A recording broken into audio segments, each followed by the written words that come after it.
ಶ್ರೀಮತ್ಸತ್ಯಾತ್ಮತೀರ್ಥಾರ್ಯಾಂ ವಂದೇ ವಿದ್ಯಾಗುರುನ್ ಮಮ. ಶ್ರೀಗುರುಭ್ಯೋ ನಮಃ.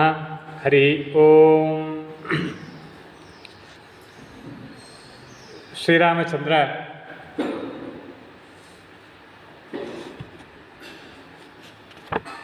ವನವಾಸವನ್ನು ಆರಂಭ ಮಾಡಿ ಕೆಲವೇ ದಿನಗಳು ಕಳೆದಿವೆ.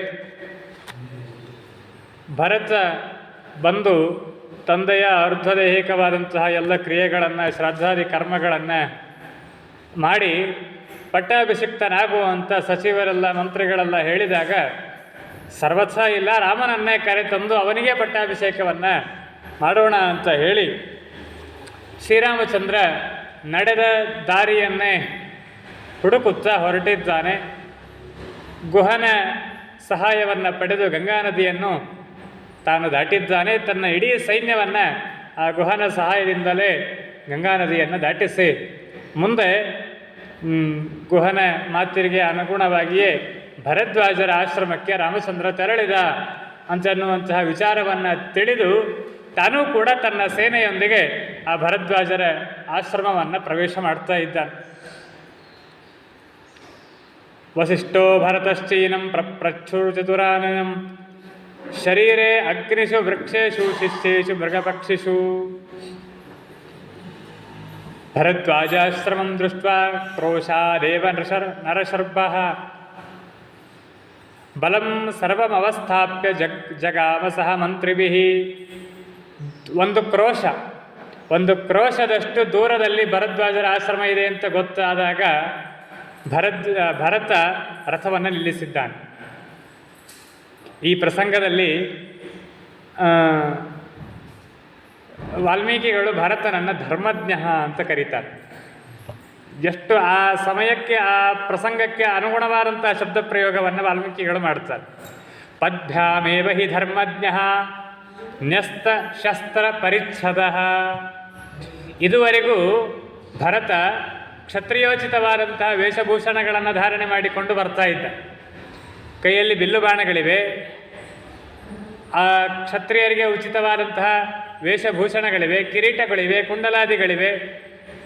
ಈ ಎಲ್ಲ ವೇಷದೊಂದಿಗೆ ಭರತ ಇದುವರೆಗೂ ಸಂಚಾರವನ್ನು ಮಾಡ್ತಾ ಬಂದಿದ್ದಾನೆ. ಆದರೆ ಯಾವಾಗ ಋಷಿಗಳ ಆಶ್ರಮಕ್ಕೆ ಹೋಗ್ತಾ ಇದ್ದೇನೆ ಅಂತನ್ನುವುದು ಅವನಿಗೆ ತಿಳಿಯಿತು, ಋಷಿಗಳ ಆಶ್ರಮ ಹತ್ತಿರದಲ್ಲಿ ಬಂತು ಅಂತ ಗೊತ್ತಾಯಿತು, ಮೊದಲಿಗೆ ರಥದಿಂದ ಇಳಿದಿದ್ದಾನಂತ. ಶ್ರೀನಿವಾಸ ಕಲ್ಯಾಣದಲ್ಲಿ ಕೇಳ್ತೀವಲ್ಲ, ಶ್ರೀನಿವಾಸ ದೇವರ ಮದುವೆಗೆ ಬರುವಾಗ ಬ್ರಹ್ಮದೇವರು ಈ ಕ್ರಮವನ್ನು ಅನುಸಾರ ಮಾಡಿಕೊಂಡು ಬಂದರು. ಹಂಸವಾಹನದಿಂದ ಮೊಟ್ಟ ಮೊದಲಿಗೆ ಕೆಳಗೆ ಇಳಿದ್ರಂತೆ. ಎಲ್ಲಿ? ಗಂಗೆಯಕ್ಕಿಂತ ಹಿಂದೆ ಉತ್ತರ ಭಾಗದಲ್ಲಿದ್ದಾಗ ಅಲ್ಲಿಯೇ ಬಂದ್ರಂತೆ ಬ್ರಹ್ಮದೇವರು.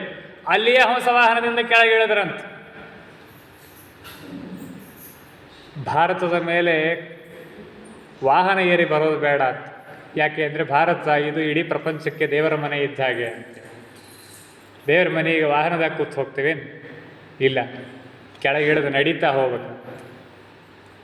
ಹೀಗಾಗಿ ಬ್ರಹ್ಮದೇವರು ಅವತ್ತೇನು ಅನುಸಾರ ಮಾಡಿದರು, ಭರತ ಅದನ್ನೇ ಇಲ್ಲಿ ತಾನೂ ಕೂಡ ಅದನ್ನು ಅನುಸಾರ ಮಾಡಿಕೊಡ್ತಾನೆ. ಪದ್ಭ್ಯಾಮೇವ ಹಿ ಧರ್ಮಜ್ಞ. ವಾಲ್ಮೀಕಿಗಳು ಭರತ ಅಂತ ಶಬ್ದ ಆಡೋದಿಲ್ಲ, ಧರ್ಮಜ್ಞ ಅಂತ ಆಡ್ತಾರೆ. ಯಾವ ಪ್ರಸಂಗದಲ್ಲಿ ಎಲ್ಲಿ ಹೇಗೆ ಹೋಗಬೇಕು ಅಲ್ಲೇ ಹಾಗೆ ಹೋಗ್ಬೇಕ್ರಿ. ಮಠಕ್ಕೆ ಹೋಗ್ಬೇಕಾದ್ರೆ ಹೆಂಗೆ ಹೋಗ್ಬೇಕು ಹಾಗೆ ಹೋಗ್ಬೇಕ್ರಿ. ಯಾವುದೋ ಜೀನ್ಸ್ ಪ್ಯಾಂಟ್ ಹಾಕ್ಕೊಂಡು, ಶರ್ಟ್ಸ್ ಹಾಕ್ಕೊಂಡು ಮಠಕ್ಕೆ ಬರ್ತಿರ್ತಾರೆ ಜನ. ಊಟಕ್ಕೆ ಕೊಡ್ಬೇಕಾದ್ರೆ ಹೆಂಗಿರಬೇಕು ಹಾಗೆ ಇರಬೇಕು. ಆಫೀಸಿಗೆ ಹೋಗ್ಬೇಕಾದ್ರೆ ಹೆಂಗಿರಬೇಕು ಹಾಗೆ ಇರಬೇಕು. ಅಲ್ಲಿ ವೇಷವನ್ನು ಇಲ್ಲಿ ವೇಷವನ್ನು ಅಲ್ಲಿ ಹಾಕ್ಕೊಂಡು ಹೋಗ್ಲಿಕ್ಕೆ ಆಗ್ತದೆ? ಇಲ್ಲ, ಹಾಗಿಲ್ಲ. ಋಷಿಗಳ ಆಶ್ರಮಕ್ಕೆ ಹೋಗ್ತಾ ಇದ್ದೇನೆ ಅಂತಂದಾಗ ತನ್ನ ಖಡ್ಗವನ್ನು, ಬಿಲ್ಲು ಬಾಣಗಳನ್ನು ರಥದಲ್ಲಿ ಇಟ್ಟು ರಥದಿಂದ ಕೆಳಗಿಳಿದಿದ್ದ. ಅದಕ್ಕಾಗಿ ವಾಲ್ಮೀಕಿಗಳು ಕರೆದರು ಧರ್ಮಜ್ಞ. ಸುಮ್ಮನೆ ಶ್ಲೋಕ ಪೂರ್ಣ ಆಗಲಿಕ್ಕೆ, ಶಬ್ದ ಹೊಂದಿಸ್ಲಿಕ್ಕೆ, ಅಕ್ಷರಗಳನ್ನು ಹೊಂದಿಸ್ಲಿಕ್ಕಾಗಿ ಧರ್ಮಜ್ಞ ಅಂತ ಅನ್ನೋ ಶಬ್ದವನ್ನು ವಾಲ್ಮೀಕಿಗಳು ಆಡಲಿಲ್ಲ. ಅವನ ಚರ್ಯೆಯನ್ನು ಕಂಡು ವಾಲ್ಮೀಕಿಗಳು ಆಡಿದ ಶಬ್ದ ಧರ್ಮಜ್ಞ. ನ್ಯಸ್ತ ಶಸ್ತ್ರ ಪರಿಚ್ಛದ. ಎಲ್ಲ ಶಸ್ತ್ರಾಸ್ತ್ರಗಳನ್ನು ರಥದಲ್ಲಿಯೇ ಇಟ್ಟು ಎಳೆದಿದ್ದಾನಂತ. ವಸ ಅನೋವಾಸಸೆ ಕ್ಷೌಮೆ. ರೇಷ್ಮೆ ಬಟ್ಟೆಗಳನ್ನು ಬಿಟ್ಟು ವಲ್ಕಲವನ್ನು ಧಾರಣ ಮಾಡಿದ್ದಾನಂತೆ ಭರತ. ಅದನ್ನು ಇಟ್ಕೊಂಡೇ ಹೋಗಿದ್ದ, ತನ್ನ ಗಾಡಿಯೊಳಗೆ ಇಟ್ಕೊಂಡು ಹೋಗ್ಬೇಕಾರೆ. ಇದುವರೆಗೂ ಸೇನೆ ಮುಂದಿತ್ತು, ಭರತ ಹಿಂದೆ ಇದ್ದ. ಹೇಳಿದ್ರಲ್ಲ, 60,000 ಆನೆಗಳು, ರಥಗಳು, ಕುದುರೆಗಳು ಏನೆಲ್ಲ ಇತ್ತು ಅವೆಲ್ಲ ಮುಂದೆ ಇತ್ತು, ಭರತ ಹಿಂದಿದ್ದ. ಯಾವಾಗ ಭರತರಾಜರ ಆಶ್ರಮಕ್ಕೆ ಪ್ರವೇಶ ಮಾಡ್ತಾ ಇದ್ದೇನೆ ಅಂತ ಗೊತ್ತಾಯಿತು, ತತ್ಕ್ಷಣಕ್ಕೆ ಎಲ್ಲವನ್ನ ನಿಂದಿಸಿ ಎಲ್ಲಕ್ಕಿಂತ ಮುಂದೆ ತಾನಿದ್ದ, ಸೈನ್ಯವನ್ನು ಹಿಂದಿಟ್ಟ. ಋಷಿಗಳ ಆಶ್ರಮಕ್ಕೆ ಹೋಗಬೇಕಾದ್ರೆ ಸೇನೆ ಮುಂದೆ ಇರತಕ್ಕದ್ದಲ್ಲ. ಹಾಗಾದರೆ ಯಾರನ್ನ ಮುಂದೆ ಮಾಡಿದ? ವಸಿಷ್ಠ ಮತದೃಷ್ಟ ಇವ, ವಸಿಷ್ಠರನ್ನು ಮುಂದೆ ಮಾಡಿದ್ದಾನೆ. ಅವರ ಹಿಂದೆ ತಾನು ನಡೀತಾ ಹೋಗ್ತಾ ಇದ್ದಾನೆ. ಉಳಿದೆಲ್ಲ ಸೇನೆ, ಉಳಿದೆಲ್ಲ ಜನ, ತಾಯಂದಿರು ಅವರೆಲ್ಲರೂ ಕೂಡ ಹಿಂದೆ ಇದ್ದಾನೆ.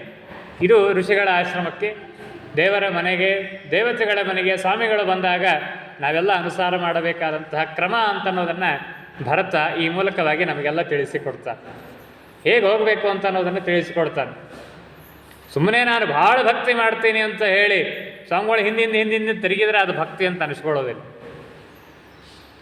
ನಾವು ಭಾರಿ ದೊಡ್ಡ ಭಕ್ತ, ಭಾರಿ ದೊಡ್ಡ ಅಭಿಮಾನಿ ಅಂಥೇಳಿ ಎಲ್ಲರನ್ನೂ ದೂರ ಸರಿಸಿ ಎಲ್ಲರಿಗಿಂತ ಮುಂದೆ ಬಂದ ಕುಳಿತು ಮಾತ್ರಕ್ಕೆ ಅವನು ದೊಡ್ಡ ಭಕ್ತ ಅಂತ ಅನಿಸ್ಕೊಳ್ಳಿಕ್ಕೆ ಸಾಧ್ಯ ಇಲ್ಲ. ಜ್ಞಾನಿಗಳಿದ್ದಲ್ಲಿ ಹೋಗುವಾಗ ಹೇಗೆ ಕ್ರಮ ಇರಬೇಕು ಅದನ್ನು ಕೂಡ ರಾಮಾಯಣ, ಭರತ ಈ ಮೂಲಕವಾಗಿ ನಮಗೆ ತಿಳಿಸಿಕೊಡ್ತಾರೆ. ಮುಂದೆ ಮೊದಲಿಗೆ ಭರದ್ವಾಜರು ನೋಡಿದ್ದು ವಸಿಷ್ಠರನ್ನು, ಭರತನನ್ನಲ್ಲ. ವಸಿಷ್ಠೋ ಭರತಶ್ಚೈನಂ ಪ್ರಚ್ಯುಹು. ಮೊದಲಿಗೆ ವಸಿಷ್ಠರನ್ನು ನೋಡಿದ್ದಾರೆ, ಸ್ವಾಗತವನ್ನು ಕೋರಿದ್ದಾರೆ. ಆಮೇಲೆ ಭರತನನ್ನು ನೋಡಿ ಭರತನಿಗೂ ಕೂಡ ಸ್ವಾಗತವನ್ನು ಕೋರಿದ್ದಾರೆ ಭರದ್ವಾಜರು.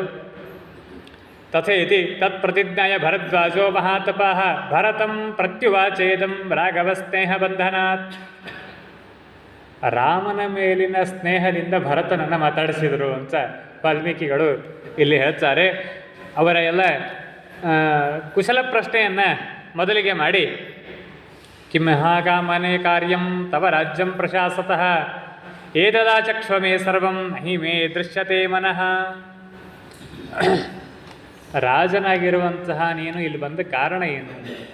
ಎಲ್ಲ ಬಿಟ್ಟು ಋಷಿಗಳ ಆಶ್ರಮಕ್ಕೆ ಬರುವಂತಹ ಕೆಲಸ ನಿನಗೇನು ಬಂತು ಅಂತ ಭರತನಿಗೆ, ಭರದ್ವಾಜರು ಇವನ ರಾಜನಾಗಿದ್ದಾನೆ ಅಂತ ತಿಳಿದು ಬಿಟ್ಟಿದ್ದಾರೆ. ಯಾಕಂದರೆ ರಾಮ ಹೇಳಿ ಹೋಗಿದ್ದ, ನಾನು ಕಾಡಿಗೆ ಹೋಗ್ತೇನೆ, ಭರತ ಬಂದು ರಾಜನಾಗ್ತಾನೆ ಅಂಥೇಳಿ.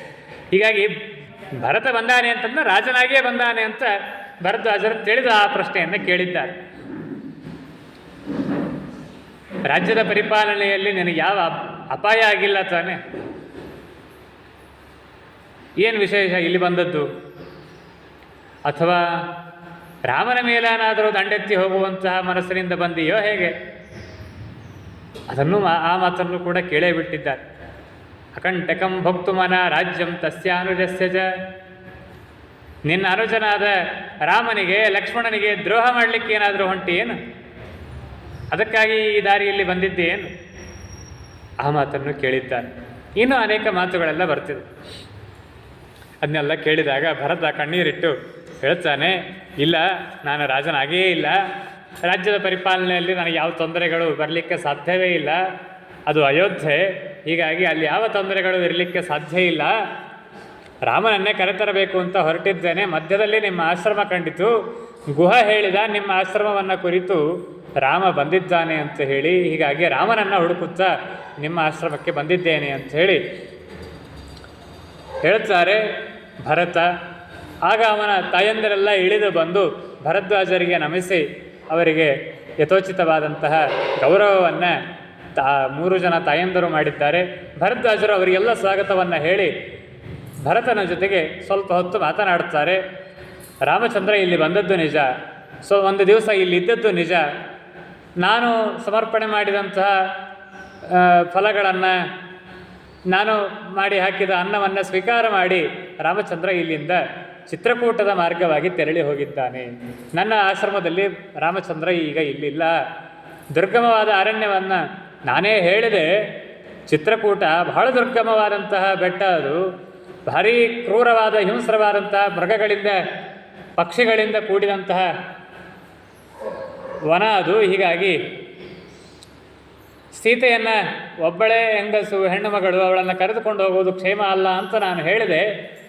ಆದರೂ ರಾಮಚಂದ್ರ ಆ ಚಿತ್ರಕೂಟ ಪರ್ವತವನ್ನು ಏರಿ ಹೋಗಿದ್ದಾನೆ ಅಂತ ವಿಷಯ ತಿಳಿಸಿ, ನೀವೆಲ್ಲ ಬಹಳಷ್ಟು ಬಳಲಿ ಬಂದಿದ್ದೀರಿ, ನಿಮಗೆಲ್ಲ ಆತಿಥ್ಯವನ್ನು ಮಾಡಬೇಕಾದದ್ದು, ರಾಜನಿಗೆ ಆತಿಥ್ಯವನ್ನು ಮಾಡಬೇಕಾದದ್ದು ಪ್ರಜೆಗಳ ಕರ್ತವ್ಯ. ನನ್ನ ಆಶ್ರಮಕ್ಕೆ ಬಂದಿದ್ದೀರಿ, ದೊಡ್ಡ ರಾಜ, ಇಕ್ಷ್ವಾಕು ಮನೆತನದ ಕುಡಿ ನೀನು, ನಿನಗೆ ಯಥೋಚಿತವಾದಂತಹ ಸತ್ಕಾರವನ್ನು ನಾನು ಮಾಡ್ತೇನೆ ಅಂತ ಹೇಳಿ ಭರದ್ವಾಜರು ವಿಶ್ವಕರ್ಮನನ್ನು ಕರೆಸಿದ್ದಾರಂತೆ. ಇಡೀ ಸೇನೆಗೆಲ್ಲ ಅತಿಥಿ ಸತ್ಕಾರದ ಪರಿ ನೋಡ್ರಿ ಹೇಗಿತ್ತು. ಭರದ್ವಾಜರು ಆಶ್ರಮದಲ್ಲಿದ್ದಾರೆ, ಕುಟೀರವನ್ನು ಮಾಡಿಕೊಂಡು ಗುಡಿಸಲಿನಲ್ಲಿ ವಾಸ ಮಾಡುವಂತಹ ಋಷಿಗಳು ಇಡೀ ಸೇನೆಗೆ ಅವರವರಿಗೆ ಉಚಿತವಾದಂಥ ಆಹಾರವನ್ನು ನೀಡಲಿಕ್ಕಾಗಿ ಅವರಿಗೆ ಮೊದಲಿಗೆ ಉಳಿದುಕೊಳ್ಳಲಿಕ್ಕೆ ವ್ಯವಸ್ಥೆ ಆಗಬೇಕು, ಅವರವರಿಗೆ ಉಚಿತವಾದಂತಹ ಮನೆಗಳಾಗಬೇಕು.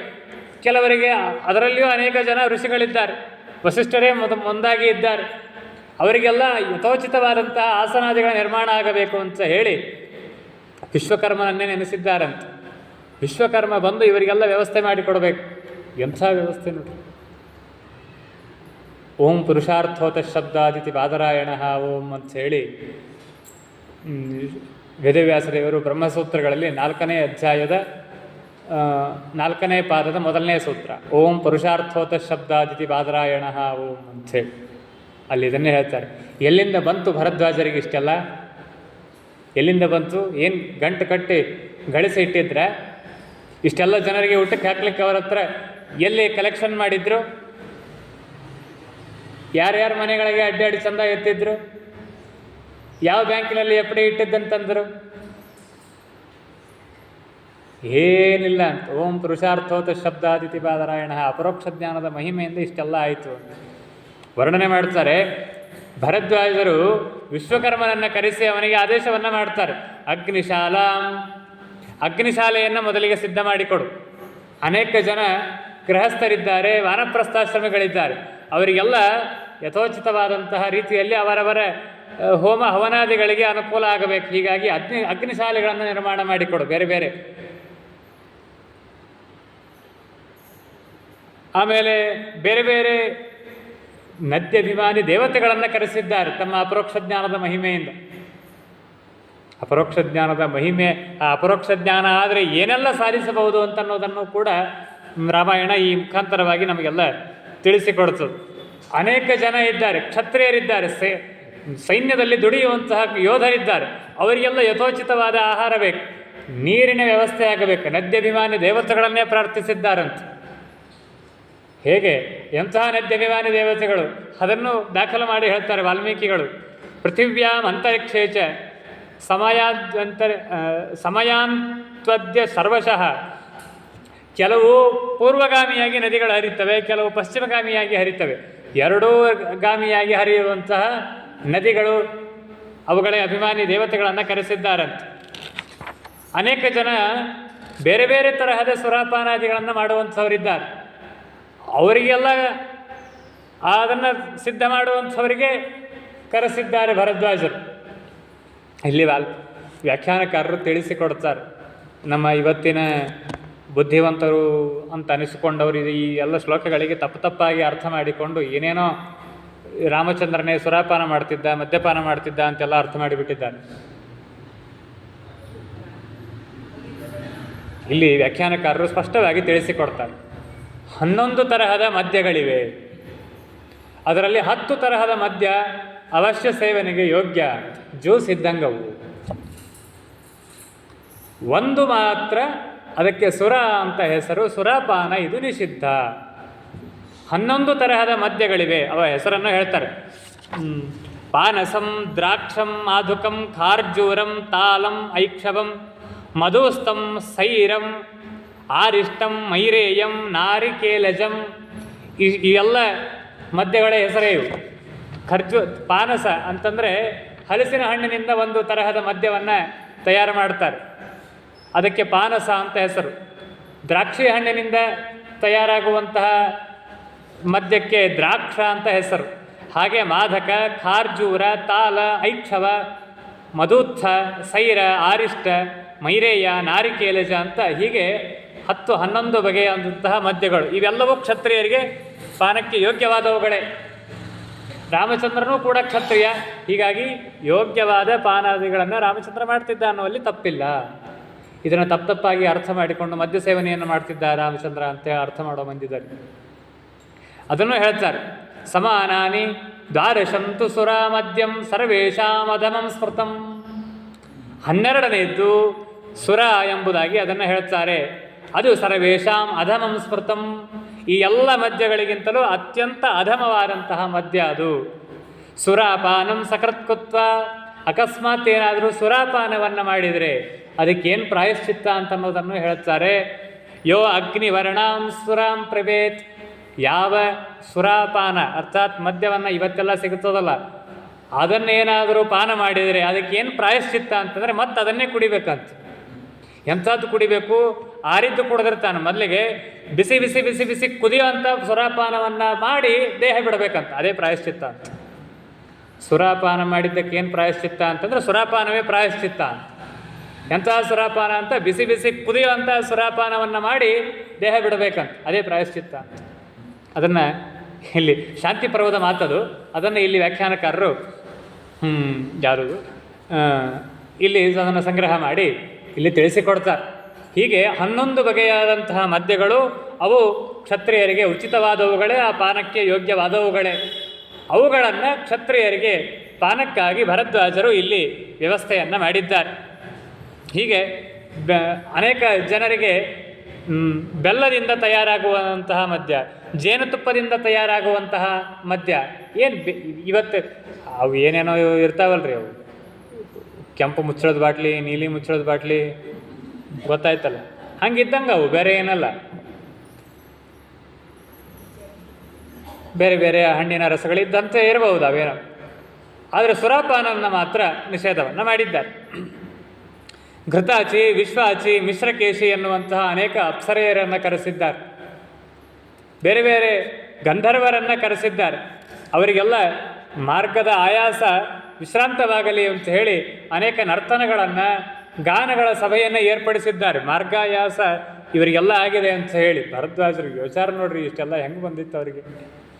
ಇಷ್ಟೆಲ್ಲ ಮಾಡಿ ಆಮೇಲೆ ಅವರಿಗೆಲ್ಲ ಭಕ್ಷ್ಯಂ ಭೋಜ್ಯಂ ಚೋಷ್ಯಂ ಲೇಯಂ ಚ ವಿವಿಧಂ ಬಹು. ಭಕ್ಷ್ಯ, ಭೋಜ್ಯ, ಚೋಷ್ಯ, ಲೇಹ್ಯ 4 ವಿಧವಾದಂತಹ ಆಹಾರವನ್ನು ಬಂದಂತಹ ಇಡೀ ಸೈನ್ಯಕ್ಕೆ, ಪ್ರಾಣಿಗಳಿಗೆ, ಪಕ್ಷಿಗಳಿಗೆ, ಎಷ್ಟು ಪ್ರಾಣಿಗಳಿತ್ತು ಅಂತ ಅನ್ನೋದನ್ನು ಬೆಳಗ್ಗೆ ಕೇಳಿದ್ದೇವೆ. ಸಾವಿರಾರು ಕುದುರೆಗಳು, 60,000 ಆನೆಗಳು, ರಥಗಳು, ಎತ್ತುಗಳು, ಎಲ್ಲಕ್ಕೂ ಅವುಗಳಿಗೆ ಉಚಿತವಾದಂಥ ಆಹಾರವನ್ನು ಕಲ್ಪಿಸಿದ್ದಾರೆ. ತಮ್ಮ ಗುಡಿಸಲಿನಲ್ಲಿ ಇಷ್ಟೆಲ್ಲ ವ್ಯವಸ್ಥೆಯನ್ನು ಮಾಡಿದ್ದಾರೆ ಅಂತ. 3,000-4,000 ಜನ ಮಹಾಸಮರಾಜ್ಞಿಗಾದರೂ ಬಡಿಸ್ಲಿಕ್ಕೆ ಹಿಂದೆ ಮುಂದೆ ಆಗಿಬಿಡ್ತದ್ರಿ ನಮಗೆ. ಇಷ್ಟೆಲ್ಲ ಜನರಿಗೆ ಹೆಂಗೆ ವ್ಯವಸ್ಥೆ ಮಾಡಿದ್ರು, ಯಾರು ಬಡಿಸಿದ್ರು, ಹೆಂಗೆ ತೀರ್ಥ ಕೊಟ್ಟಿದ್ರು, ಹೆಂಗೆ ಅಂಗಾರಕ್ಷಂತೆ ಹೆಚ್ಚಿದ್ರು ಗೊತ್ತಿಲ್ಲ. ಇಷ್ಟೆಲ್ಲ ವ್ಯವಸ್ಥೆಯನ್ನು ಮಾಡಿದ್ದಾರೆ. ಆಮೇಲೆ ಮತ್ತೆ ಇನ್ನು ಅನೇಕ ನೀರಿನ ಕೊಳಗಳನ್ನು ನಿರ್ಮಾಣ ಮಾಡಿಸಿದ್ದಾರೆ. ಅಲ್ಲೆಲ್ಲ ಶುದ್ಧವಾದ ನೀರಿರುವಂತೆ ನದ್ಯಭಿಮಾನಿ ದೇವತೆಗಳಿಗೆ ಹೇಳಿದ್ದಾರೆ. ಆನೆಗಳಿಗೆ, ಕುದುರೆಗಳಿಗೆ ಲಾಯಗಳನ್ನು, ಧನಿಕರಿಗೆ ಮಾಳಿಗೆಗಳನ್ನು, ಅನೇಕ ಶುದ್ಧವಾದ ಕಟ್ಟಿಗೆಗಳಿಂದ ನಿರ್ಮಾಣ ಮಾಡುವಂತೆ ಮನೆಗಳನ್ನು, ಸಭೆಗಳನ್ನು ಅಲ್ಲಿ ಎಷ್ಟೊತ್ತಿಗಾಗಿ, ಬರೀ ಒಂದು ಒಪ್ಪತ್ತಿಗಾಗಿ ಇದೆಲ್ಲ. ಅವರೇನು ಇಲ್ಲೇ ಠಿಕಾಣಿ ಹೂಡ್ಲಿಕ್ಕೆ ಬಂದವರಲ್ಲ, ಏನಲ್ಲ, ಬರೀ ಒಂದು ಒಪ್ಪತ್ತಿಗೆ ಈ ರೀತಿಯಾದಂಥ ಅತಿಥಿ ಸತ್ಕಾರವನ್ನು ಆ ಎಲ್ಲ ಸೈನ್ಯಕ್ಕೆ ಇಕ್ಷ್ವಾಕು ಮನೆತನದ ರಾಜ ಎನ್ನುವ ನಿಟ್ಟಿನಲ್ಲಿ ಅವರು ಮಾಡಿದ್ದಾರೆ. ಎಷ್ಟಾಯಿತು ಇಷ್ಟನ್ನೆಲ್ಲ ರೆಡಿ ಮಾಡಲಿಕ್ಕೆ? ಒಂದೇ ಒಂದು ಮುಹೂರ್ತದಲ್ಲಿ ಇಷ್ಟೆಲ್ಲ ಸಿದ್ಧವಾಗಿದೆ. ತತಸ್ತತ್ರ ಮುಹೂರ್ತೇನ ನದ್ಯ ಪಾಯಸ ಕರ್ದಮ. ಒಂದೇ ಒಂದು ಮುಹೂರ್ತದಲ್ಲಿ 48 ನಿಮಿಷದಲ್ಲಿ ಇಷ್ಟೆಲ್ಲ ಸಿದ್ಧ ಆಗಿತ್ತು. ಎಲ್ಲ ದೇವತೆಗಳ ವ್ಯಾಪಾರ. ಸುಮ್ಮನೆ ನಾವು ಮೇಲ್ನೋಟಕ್ಕೆ ಪುರಾಣ ಓದಿ ಇಷ್ಟೆಲ್ಲ ಇದೇಂಗೆ ಸಾಧ್ಯದ ಅಂತ ಅಂದ್ಕೊಂಡು ಪುರಾಣ ಸುಳ್ಳು ಹೇಳ್ತದ, ತಪ್ಪು ಹೇಳ್ತದ ಅಂತ ನಾವೆಲ್ಲ ಚಿಂತನೆ ಮಾಡಿಬಿಡ್ತೀವಿ. ಸರ್ವಥ ಇಲ್ಲ. ನಾನು ಅದನ್ನೇ ಹೇಳಿದೆ ಆರಂಭದಲ್ಲಿ, ಓಂ ಪುರುಷಾರ್ಥೋತ ಶಬ್ದಾದಿತಿ ಬಾದರಾಯಣ. ಅಪರೋಕ್ಷ ಜ್ಞಾನದ ಮಹಿಮೆಯಿಂದ ಈ ರೀತಿಯಾದಂತಹ ಅನೇಕ ಫಲಗಳನ್ನು ತತ್ಕ್ಷಣದಲ್ಲಿ ಪಡೆಯಲಿಕ್ಕೆ ಸಾಧ್ಯ ಇದೆ ಅಂತ ವೇದವ್ಯಾಸ ದೇವರೇ ನಿರ್ಣಯವನ್ನು ಮಾಡಿದ್ದಾರೆ. ಆ ಅಪರೋಕ್ಷ ಜ್ಞಾನದ ಮಹಿಮೆಯಿಂದಲೇ ಇವತ್ತಿಗೂ ಇಂತಹ ವಿಚಿತ್ರವಾದಂತಹ ಘಟನೆಗಳು ನಡೆಯೋದು. ಜ್ಞಾನಿಗಳು ತಮ್ಮ ಅದ್ಭುತವಾದಂತಹ ಪವಾಡಗಳನ್ನು ತೋರಿಸ್ತಾರಲ್ಲ, ಅದೆಲ್ಲವೂ ಅಪರೋಕ್ಷ ಜ್ಞಾನದ ಮಹಿಮೆಯಿಂದ. ಹಾಗೆ ಅದನ್ನು ಅರ್ಥ ಮಾಡಿಕೊಳ್ಳಬೇಕು. ಏನೇನೋ ಕಾಕತಾಳೀಯ ಅಂತ ಇವತ್ತು ಕೆಲವು ಏನೇನೋ ಹೇಳ್ತೀವಿ, ಹಾಗೆಲ್ಲ ಏನಿಲ್ಲ ಅಂತ ಹೇಳ್ತಾರೆ. ಇಷ್ಟೆಲ್ಲ ಅವರಿಗೆಲ್ಲ ಅನೇಕ ವ್ಯವಸ್ಥೆಯನ್ನು ಮಾಡಿ ಅವರು ಮತ್ತೆ ಹೊರಟು ನಿಂತಾಗ ಅವರಿಗೆಲ್ಲ ವಸ್ತ್ರಗಳನ್ನು ಕೊಟ್ಟಿದ್ದಾರೆ, ಅವರಿಗೆಲ್ಲ ಸೇವಕರನ್ನು ಕೊಟ್ಟಿದ್ದಾರೆ. ಪ್ರಾಣಿಗಳಿಗೆಲ್ಲ ಅರ್ಥಾತ್ ಆನೆಗಳು, ಒಂಟೆಗಳು, ಕುದುರೆಗಳೇನಿತ್ತು ಅವುಗಳಿಗೆಲ್ಲ ಆಭರಣವನ್ನು ಕೊಟ್ಟಿದ್ದಾರೆ. ರಿಟರ್ನ್ ಗಿಫ್ಟ್ ರೀ, ವಾಪಸ್ ಹೋಗುವಾಗ ಕೊಟ್ಟದ್ದಿದೆಲ್ಲ. ಅವರಿಗೆಲ್ಲ ಏನು ಹಳತೆಲ್ಲ ಮಾಡಿಸ್ಕೊಂಡು ಹೊಂಟಂಗಿತ್ತು ಭರತನಿಗೆ. ಇದು ಮೇಲ್ನೋಟಕ್ಕೆ ನೋಡಿದರೆ ಭರತನಿಗೂ ಅನೇಕ ಉಡುಗೊರೆಗಳನ್ನು ಕೊಟ್ಟಿದ್ದಾರೆ, ಅವನ ತಾಯಂದರಿಗೆ ಅನೇಕ ಉಡುಗೊರೆಗಳನ್ನು ಕೊಟ್ಟಿದ್ದಾರೆ, ವಸಿಷ್ಠರಿಗೆ ದರ್ಭಗಳನ್ನು ಕೊಟ್ಟಿದ್ದಾರೆ ಅಂತ ಬರ್ತದೆ. ಹಾಗಾದ್ರೆ ಅವ್ರು ಯಾವಾಗಲೂ ಪೌರೋಹಿತ್ಯ ಮಾಡಿಸ್ಕೊಂಡಿರೋ ಅಂಥ ಮಂದಿ ನೋಡ್ರಿ, ಪಾಪ ಅವರಿಗೆ ದರ್ಭ ಕೊಟ್ಟರೆ ಖುಷಿ. ಅವರಿಗೆ ಆಕಳುಗಳನ್ನು, ಗೋವುಗಳನ್ನು ದಾನ ಮಾಡಿದ್ದಾರಂತೆ. ಹೀಗೆ ಅವರಿಗೆಲ್ಲ ಸತ್ಕಾರವನ್ನು ಮಾಡಿ ಭರದ್ವಾಜರು ಅವರನ್ನು ಬೀಳ್ಕೊಟ್ಟಿದ್ದಾರೆ. ಭರದ್ವಾಜರ ಆಜ್ಞೆಯನ್ನು ಕೇಳುತ್ತಾನೆ ಭರತ. ಅಲ್ಲಿಂದ ಆಮಂತ್ರಯೇಹಂ ಭಗವಾನ್ ಕಾಮಂ ತ್ವಾಂ ಋಷಿ ಸತ್ತಮ ಸಮೀಪಂ ಪ್ರಸ್ಥಿತಂ ಭ್ರಾತು ಮೇತ್ರಕ್ಷೇ ಅಕ್ಷಸ್ವ ಚಕ್ಷುಷ. ನನ್ನನ್ನು ಅನುಗ್ರಹ ದೃಷ್ಟಿಯಿಂದ ನನ್ನನ್ನು ಒಂದು ಸತ್ತೆ ನೋಡಿ ನನಗೆ ಆಜ್ಞೆಯನ್ನು ಕೊಡಬೇಕು ಅಂತ ಕೇಳಿದ್ದಾನೆ ಭರತ. ಇತಿ ಪೃಷ್ಟಸ್ಥಂ ಭರತಂ ಭ್ರಾತೃದರ್ಶನ ಲಾಲಸಂ ಪ್ರತ್ಯುವಾಚ ಮಹಾತೇಜ ಭರದ್ವಾಜೋ ಮಹಾತಪಾಹ. ನೋಡು, ಚಿತ್ರಕೂಟ ಪರ್ವತ ಈ ದಿಕ್ಕಿನಲ್ಲಿದೆ. ಇಲ್ಲಿಂದ ಸುಮಾರು 2.5 ಯೋಜನ ದೂರದಲ್ಲಿ ಚಿತ್ರಕೂಟ ಇರುವಂಥದ್ದಿದೆ. ನಿರ್ಜನವಾದಂತಹ ಅರಣ್ಯ, ಆದರೆ ಭಾರೀ ರಮ್ಯವಾದಂತಹ ಅನೇಕ ಝರಿಗಳಿಂದ ಕೂಡಿದಂತಹ ಪರ್ವತ ಅದಿದೆ. ಅಲ್ಲದೆ ಆ ಚಿತ್ರಕೂಟ ಪರ್ವತದ ಉತ್ತರ ಪಾರ್ಶ್ವದಲ್ಲಿ ಮಂದಾಕಿನಿ ನದಿ ಹರಿಯುವಂಥದ್ದು. ಅದು ಅನೇಕ ಪುಷ್ಪಗಳಿಂದ, ಅನೇಕ ವೃಕ್ಷಗಳಿಂದ ಭರಿತವಾಗಿರುವಂಥದ್ದು. ಅಲ್ಲಿ ಮಧ್ಯದಲ್ಲಿ ಒಂದು ಪರ್ಣಶಾಲೆ ಇದೆ. ಅಲ್ಲಿ ಬಹುಶಃ ರಾಮಲಕ್ಷ್ಮಣರು ವಾಸವಾಗಿ ಇರಬಹುದು ಅಂತ ನನ್ನ ಊಹೆ. ಅಂತೂ ರಾಮಚಂದ್ರ ಚಿತ್ರಕೂಟಕ್ಕೆ ಹೋಗ್ತೇನೆ ಅಂತ ಹೇಳಿ ಹೊರಟಿದ್ದಾನೆ ಎಂಬುದಾಗಿ ಭರದ್ವಾಜರು ಹೇಳಿ ಅವನಿಗೆ ಆಜ್ಞೆಯನ್ನು ಕೊಟ್ಟು ಕಳಿಸಿದ್ದಾರೆ. ಅವನ ತಾಯಂದಿರು ಕೂಡ ಭರದ್ವಾಜರಿಗೆ ನಮಿಸಿ ಅಲ್ಲಿಂದ ಹೊರಡುತ್ತಾರೆ. ವಸಿಷ್ಠರು ಆಲಿಂಗನವನ್ನು ಮಾಡಿಕೊಂಡು ಹೊರಟಿದ್ದಾರೆ. ನೋಡ್ರಿ ಹೇಗೆ ತಾರತಮ್ಯ ಹೇಗಿದೆ. ಭರತ ಆಜ್ಞೆಯನ್ನು ಕೇಳಿ ಹೊರಟ, ತಾಯಂದಿರು ನಮಸ್ಕಾರ ಮಾಡಿ ಹೊರಟರು, ವಸಿಷ್ಠರು ಆಲಿಂಗನವನ್ನು ಮಾಡಿ ಹೊರಟಿದ್ದಾರೆ. ಅವರವರಿಗೆ ಉಚಿತವಾದ ರೀತಿಯಲ್ಲಿ ತಾವೆಲ್ಲ ಹೊರಟಿದ್ದಾರೆ. ಮುಂದೆ ಮತ್ತೆ ತನ್ನ ಸೇನೆಗೆ ಭರತ ಆದೇಶವನ್ನು ಮಾಡಿದ. ಈಗ ಮತ್ತೆ ರಾಜನಿದ್ದಲ್ಲಿ ಹೊರಟಿದ್ದಾನೆ. ಋಷಿಗಳಿದ್ದಲ್ಲಿ ಬರುವಾಗ ಹೇಗೆ ಬಂದ ಅಂತ ಅನ್ನೋದನ್ನು ತಿಳಿಸಿದೆ. ಈಗ ರಾಮಚಂದ್ರ ಇದ್ದಲ್ಲಿ ಹೊರಟಿದ್ದಾನೆ. ಹೀಗಾಗಿ ಮತ್ತೆ ಕ್ಷತ್ರಿಯೋಚಿತವಾದಂತಹ ತನ್ನ ಎಲ್ಲ ಅದ್ಭುತವಾದಂತಹ ಆಭರಣಗಳನ್ನು, ಕಿರೀಟಗಳನ್ನು ಧಾರಣೆ ಮಾಡಿಕೊಂಡು, ಧನುರ್ಬಾಣಗಳನ್ನು ಧಾರಣೆ ಮಾಡಿಕೊಂಡು, ಶುದ್ಧವಾದ ವಸ್ತ್ರವನ್ನು ಧಾರಣೆ ಮಾಡಿಕೊಂಡು ಮತ್ತೆ ತನ್ನ ರಥವನ್ನೇರಿ ಈಗ ಹೊರಟಿದ್ದಾನೆ ರಾಮಚಂದ್ರನನ್ನು ನೋಡುವುದಕ್ಕಾಗಿ. ಅಲ್ಲಿ ಮುಂದೆ ಸ್ವಲ್ಪ ಸಗತ್ವ ದೂರ ಮಧ್ವಾನಂ, ಅಲ್ಲಿ ಸ್ವಲ್ಪ ದೂರ ಕ್ರಮಣವನ್ನು ಮಾಡಿದ್ದಾರೆ ಭರತ. ಜೊತೆಗೆ ವಸಿಷ್ಠ ಋಷಿಗಳಿದ್ದಾರೆ.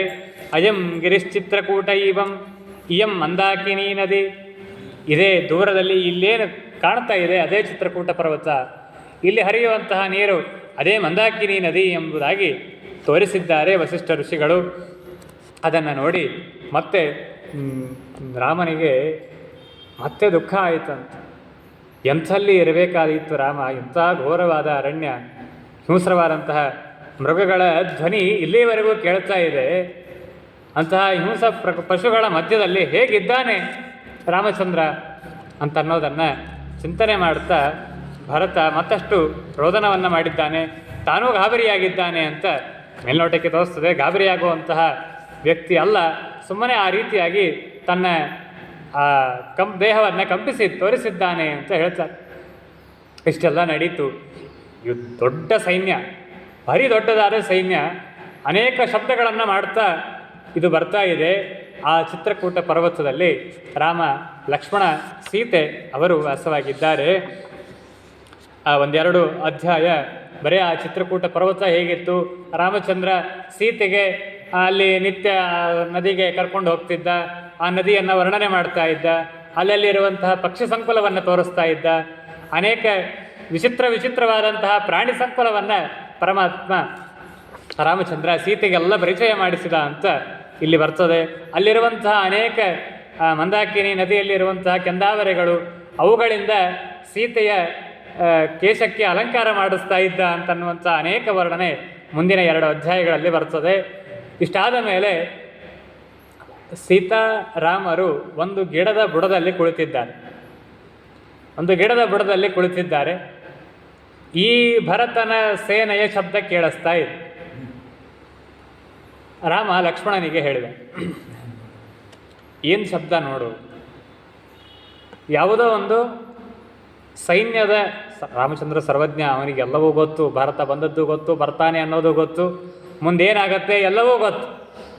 ಆದರೂ ಕಾಲಕ್ಕೆ ತಕ್ಕಂತೆ ಅನುಗುಣವಾಗಿ ರಾಮಚಂದ್ರ ನಟನೆಯನ್ನು ಮಾಡ್ತಾನೆ. ಯಾವುದೋ ಒಂದು ದೊಡ್ಡದಾದ ಶಬ್ದ ಬರ್ತಾ, ಅಲ್ಲಿ ಏನಾಗಿತ್ತು ಅಂತಂದರೆ, ಈ ಸೇನೆಯ ಶಬ್ದಕ್ಕೆ ಹೆದರಿ ಆ ಚಿತ್ರಕೂಟ ಪರ್ವತದ ಎಲ್ಲ ಮೃಗಗಳು ಗಾಬರಿಯಾಗಿ ಓಡಿ ಹೊಂಟಿದ್ವು ಅಂತ. ಅದನ್ನು ನೋಡಿದ್ದಾಳೆ ಸೀತೆ, ಅವಳು ಗಾಬರಿಯಾಗಿದ್ದಾಳೆ. ಅದನ್ನು ನೋಡಿ ರಾಮಚಂದ್ರ ಲಕ್ಷ್ಮಣನಿಗೆ ಆದೇಶ ಮಾಡಿದ, ಯಾವ ಸೇನೆ ಬಂತು ನೋಡು, ಏನಾಯಿತು ನೋಡು. ಯಾಕಂತಂದರೆ ನಾವಿಲ್ಲಿ ಬಂದು ಸುಮಾರು 15-16 ದಿವಸ ಆಯ್ತು. ಈಗ ಈ ತರಹದ ಇಲ್ಲಿ ಮೃಗಗಳಿಗೆ ಪಕ್ಷಿಗಳಿಗೆ ಯಾವುದೂ ಎಂದೂ ಏನೂ ಆಗಿಲ್ಲ. ದೊಡ್ಡದಾದ ಶಬ್ದ, ಅದೇನಾಗ್ತಾ ಇದೆ ನೋಡು, ಯಾರಾದರೂ ಬೇಟೆಯಾಡಲಿಕ್ಕೆ ಬಂದಿದ್ದಾರೋ ಏನೋ ನೋಡು ಅಂತಾನೆ ಮೊದಲಿಗೆ. ಯಾರು ಬಂದರು, ಏನು ಎತ್ತ ನೋಡು ಅಂತಂದಾಗ, ಉದಂಗ್ಮುಖ ಪ್ರೇಕ್ಷಮಾಣ ದದರ್ಶ ಮಹತಿಂ ಚಮಂ. ಉತ್ತರ ದಿಕ್ಕಿಗೆ ಮುಖ ಮಾಡಿ ಲಕ್ಷ್ಮಣ ನೋಡಿದ್ದಾನೆ. ದೊಡ್ಡದಾದ ಸೇನೆ ಕಾಣಿಸಿದೆ. ಗಜ ಅಶ್ವ ರಥ ಸಂವಾದಾಂ, ಅನೇಕ ಸೇನೆ, ಅಶ್ವ ಗಜ ಆ ಎಲ್ಲ ಸಂಕುಲ ಲಕ್ಷ್ಮಣನಿಗೆ ಕಾಣಿಸಿದೆ. ರಾಮಚಂದ್ರನಿಗೆ ಅಷ್ಟೇ ಹೇಳಿದ, ಇಲ್ಲ ಯಾವುದೋ ಒಂದು ಸೇನೆ ಬರ್ತಾ ಇದೆ.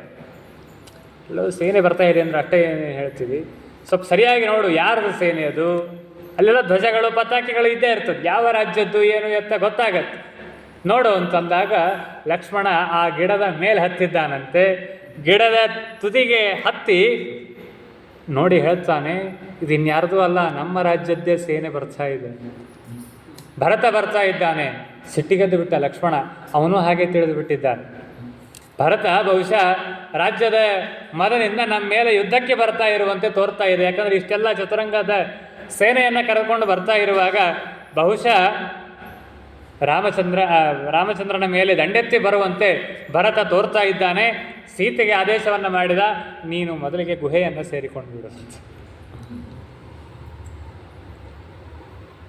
ನೀನು ರಾಮಚಂದ್ರನಿಗೆ ಹೇಳ್ತಾನೆ, ನೀನು ಅಗ್ನಿಯನ್ನು ಆರಿಸಿಬಿಡು ಅಂತ. ಇದೆಲ್ಲ ಹಳೆ ಕಾಲದ ಯುದ್ಧದ ನೀತಿಗಳ್ರಿ. ತನ್ನ ರಾಜ್ಯದ ಸ್ತ್ರೀಯರನ್ನು ಮೊಟ್ಟ ಮೊದಲಿಗೆ ರಕ್ಷಣೆ ಮಾಡ್ತಾ ಇದ್ರು, ಯುದ್ಧದ ನೀತಿ ಅದು. ತನ್ನ ರಾಜ್ಯದ ಸ್ತ್ರೀಯರನ್ನು ಮೊದಲಿಗೆ ರಕ್ಷಣೆ ಮಾಡ್ತಾ ಇದ್ರು. ನಾನೊಂದು ಇತಿಹಾಸದ ಪುಸ್ತಕದಲ್ಲಿ ಓದಿದ್ದೆ,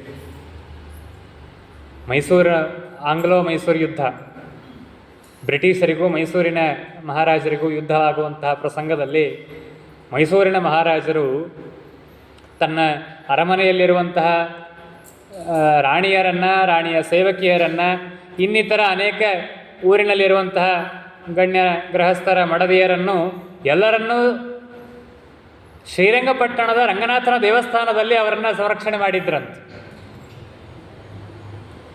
ಶ್ರೀರಂಗಪಟ್ಟಣದ ರಂಗನಾಥನ ದೇವಸ್ಥಾನ ದೊಡ್ಡದಾದ ದೇವಸ್ಥಾನ, ಇವತ್ತಿಗೂ ನೋಡಬಹುದು. ಆ ದೇವಸ್ಥಾನದಲ್ಲಿ ಅವರೆಲ್ಲರನ್ನ ರಕ್ಷಣೆ ಮಾಡಿ ಆ ಇಡೀ ದೇವಸ್ಥಾನವನ್ನು ಭದ್ರವಾಗಿ ಬೀಗ ಹಾಕಿಸಿ ಆಮೇಲೆ ತಾವು ಮೈಸೂರಿನಲ್ಲಿ ಯುದ್ಧ ಮಾಡಿದ್ರಂತೆ.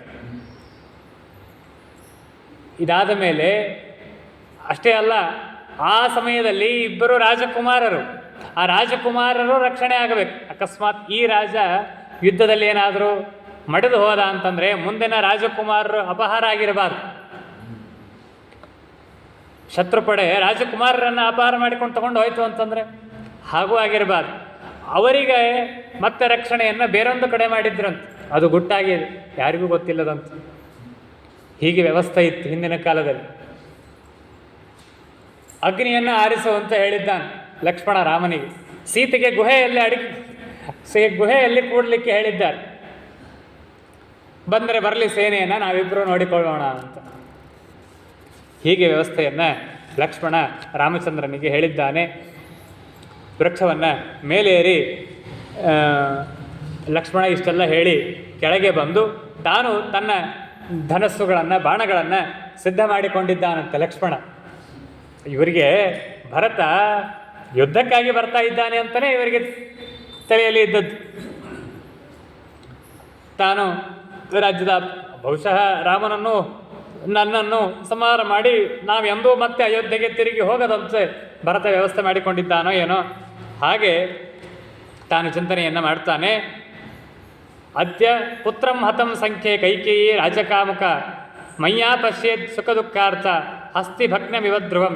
ಲಕ್ಷ್ಮಣ ಕ್ರುದ್ಧನಾಗಿ ಹೇಳ್ತಾನೆ, ಇವತ್ತು ಕೈಕೇಯನ್ನು ಮಾತ್ರ ಬಿಡೋದೇ ಇಲ್ಲ ನಾನು, ಕೈಕೇಯನ್ನು ಮಾತ್ರ ಬಿಡೋದಿಲ್ಲ ನಾನು. ಕೈಕೇಯಿಂಚ ವಧಿಷ್ಯಾಮಿ ಸಾನುಬಂಧಾಂ ಸಬಾಂಧವಾಂ ಕಲುಷ್ಯೇಣಾದ್ಯ ಮಹತಾ ಮೇದಿನಿ ಪರಿಮುಚ್ಚತಾಂ. ಕೈಕೇಯಿ ಇವತ್ತೇನಾದರೂ ಬರಲಿ, ಸರ್ವಥಾ ನಾನು ಇವತ್ತು ಬಿಡೋದಿಲ್ಲ. ಅವನು ಕೈಕೇಯಿಯನ್ನು ಕೊಂದೇ ಹಾಕ್ತೀನಿ. ಕೈಕೇಯಿಯನ್ನು ಕೊಂದೆ ಅಂತಂದ ಮಾತ್ರಕ್ಕೆ ಭರತ ಸ್ವಲ್ಪ ಶಾಂತ ಆಗಲಿಕ್ಕೆ ಸಾಕು, ತಾಯಿಯ ಮೇಲಿನ ಮಮತೆ. ಹೀಗಾಗಿ ಕೈಕೇಯಿಯನ್ನು ಮಾತ್ರ ನಾನು ಇವತ್ತು ಬಿಡೋದಿಲ್ಲ. ಅದ್ಯೇವಂ ಸಂಯುತಂ ಕ್ರೋಧಂ ಅಸತ್ಕಾರಂಚ ಮಾನದ ಮೋಕ್ಷಾಮಿ ಶತ್ರು ಸೈನ್ಯೇಶು. ಯಾವ ಸೇನೆಯನ್ನು ನಾನು ಇವತ್ತು ಬಿಡೋದಿಲ್ಲ ಅಂತ ತಾನು ಪ್ರತಿಜ್ಞೆಯನ್ನು ಮಾಡ್ತಾನೆ. ರಾಮಚಂದ್ರ ಅವನನ್ನು ಸಮಾಧಾನಪಡಿಸ್ತಾನೆ. ಒಮ್ಮೆ ಆತುರನಾಗಿ ಸಿಟ್ಟಿನ ಕೈಯಲ್ಲಿ ಬುದ್ಧಿಯನ್ನು ಕೊಟ್ಟು ಅಪಾರ್ಥವನ್ನು ಅನರ್ಥವನ್ನು ಮಾಡಿಕೊಳ್ಳಬೇಡ. ಏನು ಪ್ರಸಂಗ ಮೊದಲಿಗೆ ಸರಿಯಾಗಿ ತಿಳಿಯೋಣ. ಸೇನೆ ಬಂದ ಮಾತ್ರಕ್ಕೆ ಯುದ್ಧಕ್ಕಾಗಿ ಬರ್ತದೆ ಅಂತ ಅರ್ಥ ಮಾಡಿಕೊಳ್ಳೋದಲ್ಲ. ಸೇನೆ ಬಂತು ಅಂತಂದ ಮಾತ್ರಕ್ಕೆ ಯುದ್ಧಕ್ಕೆ ಬರ್ತಾರೆ ಅಂತ ತಿಳಿಯೋದಲ್ಲ. ರಾಜ ಬಂದ ಅಂತಂದರೆ ಯುದ್ಧಕ್ಕಾಗಿ ಬಂದಾನೆ ಅಂತ ತಿಳಿಯೋದಲ್ಲ. ಸರಿಯಾಗಿ ಅರ್ಥ ಮಾಡಿಕೊಳ್ಳೋಣ. ಅವರಿನ್ನೂ ದೂರದಲ್ಲೇ ಇದ್ದಾಗ ನೀನು ಇಲ್ಲಿಂದಲೇ ಬಾಣಗಳ ವೃಷ್ಟಿಯನ್ನು ಮಾಡಿ ಅವರನ್ನು ಸಂಹಾರ ಮಾಡಿದರೆ ಎದಕ್ಕೆ ಬಂದಿದ್ರು ಅಂತ ಅನ್ನೋದೇ ಅರ್ಥ ಆಗೋದಿಲ್ಲ. ಹೀಗಾಗಿ ಸ್ವಲ್ಪ ತಾಳ್ಮೆ ಇರಲಿ ಅಂತ ರಾಮಚಂದ್ರ ಲಕ್ಷ್ಮಣನನ್ನು ತಡೆದಿದ್ದಾನಂತೆ. ಇಷ್ಟೆಲ್ಲ ಆದ ಮೇಲೆ ರಾಮಚಂದ್ರ ಈ ಲಕ್ಷ್ಮಣನಿಗೆ ಈ ವಿಷಯವನ್ನು ಹೇಳುವಾಗ ಭರತನ ಗುಣಗಳನ್ನು ಹೇಳ್ತಾನೆ. ಭರತ ನನ್ನ ಮೇಲೆ ಯುದ್ಧ ಮಾಡಲಿಕ್ಕೆ ಬರುವಂತೆ ತೋರೋದಿಲ್ಲ. ಭರತನ ಗುಣ ಅಂಥವಲ್ಲ. ಅದನ್ನು ಬಹಳ ಅದ್ಭುತವಾಗಿ ಒಬ್ಬ ಅಣ್ಣ ತಮ್ಮನನ್ನು ವರ್ಣನೆ ಮಾಡಿದ್ದು ಸಿಗೋದು ಬಹುಶಃ ನಮ್ಮ ಕಲಿಯುಗದಾಗಂತೂ ಸಿಗೋಲಿಕ್ಕೆ ಸಾಧ್ಯ ಇಲ್ಲ. ಯಾವ ಅಣ್ಣಂದ್ರೂ ತಮ್ಮಂದ್ರನ್ನ ಹೊಗಳೋದಂತೂ ಜನ್ಮದಾಗ ಸಾಧ್ಯ ಇಲ್ಲ. ಸಣ್ಣ ಸಣ್ಣ ವಿಷಯಕ್ಕೆ ದೊಡ್ಡ ಜಗಳ ಮಾಡೋರು ಇವತ್ತೆ ನಮ್ಮ ಕಣ್ಣಿಗೆ ಕಾಣ್ತಾರೆ ಹೊರತಾಗಿ ಯಾವ ಅಣ್ಣಂದ್ರೂ ತಮ್ಮಂದ್ರನ್ನ ಹೊಗಳಿದ್ದು ಕಾಣೋದಿಲ್ಲ. ರಾಮಚಂದ್ರ ಭರತನನ್ನು ಎಷ್ಟು ಹೊಗಳ್ತಾನೆ. ಬಹುಶಃ ಒಂದು ಅಧ್ಯಾಯ ಆ ಭರತನನ್ನು ಹೊಗಳಲಿಕ್ಕೆ ವಾಲ್ಮೀಕಿಗಳು ರಾಮಚಂದ್ರ ಭರತನನ್ನು ಏನಂತ ಕೊಂಡಾಡಿದ ಅಂತ ಅನ್ನೋದನ್ನು ಇಲ್ಲಿ ಹೇಳ್ತಾರೆ. ನೋಡು, ನೀನೆಷ್ಟು ನನಗೆ ಅನುರೂಪನಾಗಿದ್ದಿ, ನೀನೆಷ್ಟು ನನ್ನನ್ನು ಅಕ್ಕರೆಯಿಂದ ನೋಡಿಕೊಳ್ತಿ, ನಿನಗೆ ನನ್ನ ಮೇಲೆ ಎಷ್ಟು ಭಕ್ತಿ ಇದೆ. ಒಂದು ಪಟ್ಟು ಭರತನಿಗೆ ಹೆಚ್ಚಿದೆ. ಲಕ್ಷ್ಮಣಗೆ ಇನ್ಸಲ್ಟ್ ಆಗಿಬಿಡ್ತೀರಿ ಪಾಪ, ಹೆಂಗಾಗಿರ್ಬಾರ್ದು ನೋಡಿ. ಒಂದು ಪಟ್ಟು ಹೆಚ್ಚು ಲಕ್ಷ್ಮಣನಿಗೆ ಹೆಚ್ಚಿದೆ. ನನ್ನ ವಾಕ್ಯವನ್ನು ಎಂದೆಂದಿಗೂ ಮೀರಲಿಕ್ಕಿಲ್ಲ. ತ್ವಾಂ ಮನ್ನೇ ದ್ರಷ್ಟು ಮಾಯಾತಃ ಪಿತು ದಶರಥ ಸ್ವಯಂ. ನೋಡು, ಒಬ್ಬನೇ ಭಾರತ ಇದ್ದಾನಂತನೂ ತಿಳಿಬೇಡ, ಅವನ ಹಿಂದೆ ಬಹುಶಃ ದಶರಥನೂ ಇರಬಹುದೋ ಏನೋ. ಈಗಲೇ ಯುದ್ಧಕ್ಕಾಗಿ ಮುಖ ಮಾಡಿ ನಿಲ್ಬೇಡ. ಭರತನ ಗುಣ ಎಂಥದ್ದು ಗೊತ್ತಾ? ಇನ್ನೊಬ್ಬರ ಮೇಲೆ ಸುಮ್ಮನೆ ಅಲ್ಲ, ಯುದ್ಧ ಮಾಡಿಯೇ ಗೊತ್ತಿಲ್ಲದ ವ್ಯಕ್ತಿ ಅವನು. ಯುದ್ಧಕ್ಕಾಗಿ ಬರ್ತಾ ಇದ್ದಾನೆ ಅಂತ ನೀನಂತೀಯಲ್ಲ, ಯುದ್ಧ ಮಾಡಿಯೇ ಗೊತ್ತಿಲ್ಲದ ವ್ಯಕ್ತಿ ಆ ಭರತ. ಇಲ್ಲಿಯೇ ಅವನಂತ ರಾಮಚಂದ್ರ, ಭರತೋ ಭಕ್ತಿ ಭರಿತ. ಭರತನ ಗುಣ ಎಂಥದ್ದು ಒಂದೇ ಮಾತಿನಲ್ಲಿ ರಾಮಚಂದ್ರ ಹೇಳ್ತಾರೆ, ಭರತೋ ಭಕ್ತಿ ಭರಿತ. ಭಕ್ತಿಯಿಂದ ಕೂಡಿದವನು ಭರತ, ಸಾಮಾನ್ಯ ವ್ಯಕ್ತಿ ಅಲ್ಲ ಅವನು, ಭಕ್ತಿಯಿಂದ ಕೂಡಿದಂಥವನು ಭರತ. ಹೀಗಾಗಿ ಅವನ ಮೇಲೆ ಯುದ್ಧ ಮಾಡಲಿಕ್ಕೆ ನಿಲ್ತೇನೆ ಅಂತ ಆರಂಭದಲ್ಲಿ ಪರಿಸ್ಥಿತಿ ನೋಡಿಕೊಂಡು ಮುಂದಿನ ಹೆಜ್ಜೆಯನ್ನು ಇಡೋಣ ತಡಿ ಅಂತ ಹೇಳಿ ಅವನನ್ನು ತಡೆಸಿದ್ದಾನೆ. ಅಷ್ಟೆಲ್ಲ ಆದ ಮೇಲೆ ಭರತ ಆ ಚಿತ್ರಕೂಟ ಪರ್ವತವನ್ನು ಪ್ರವೇಶ ಮಾಡ್ತಾನೆ. ತಲೆಬಾಗಿ ನಮಸ್ಕಾರ ಮಾಡಿ ಆ ಪರ್ವತವನ್ನು ಏರಲಿಕ್ಕೆ ಆರಂಭ ಮಾಡಿದ್ದಾನೆ. ಹುಡುಕ್ತಾನೆ, ಚಿತ್ರಕೂಟ ಪರ್ವತವನ್ನು ಹತ್ತಿ ಅಲ್ಲಲ್ಲಿ ಓಡಾಡ್ತಾ ಎಲ್ಲ ಕಡೆಗೂ ಹುಡುಕ್ತಾನೆ. ಎಲ್ಲಿರಬಹುದು ರಾಮಚಂದ್ರ ಅಂತ ಹೇಳಿ ಬೇರೆ ಬೇರೆ ವೃಕ್ಷಗಳ ಕೊಠಾರೆಗಳಲ್ಲಿ, ಗುಹೆಗಳಲ್ಲಿ ಅಲ್ಲಲ್ಲಿ ಹುಡುಕ್ತಾ ಬರ್ತಾನೆ. ಆಮೇಲೆ ಅನೇಕ ಆಶ್ರಮಗಳು, ಬೇರೆ ಬೇರೆ ಋಷಿಗಳು ಇರುವಂತಹ ಆಶ್ರಮಗಳು ಅಲ್ಲೆಲ್ಲ ಇತ್ತು. ಅಲ್ಲೆಲ್ಲ ಹೋಗಿ ಹೋಗಿ ಸ್ವತಃ ತಾನೇ ಹೋಗಿ ಕೇಳಿದ್ದಾನಂತೆ, ರಾಮಚಂದ್ರ ಇಲ್ಲಿದ್ದಾನೇನು. ಆ ಪರ್ವತದ ವರ್ಣನೆಯನ್ನು ಮಾಡ್ತಾನೆ ಭರತ ಅಲ್ಲಿ ಓಡಾಡುವಾಗ. ಸುಭಗ ಚಿತ್ರಕೂಟೋತ್ಸವ, ಏನು ಪುಣ್ಯ ಮಾಡಿದೆ ಈ ಚಿತ್ರಕೂಟ ಪರ್ವತ.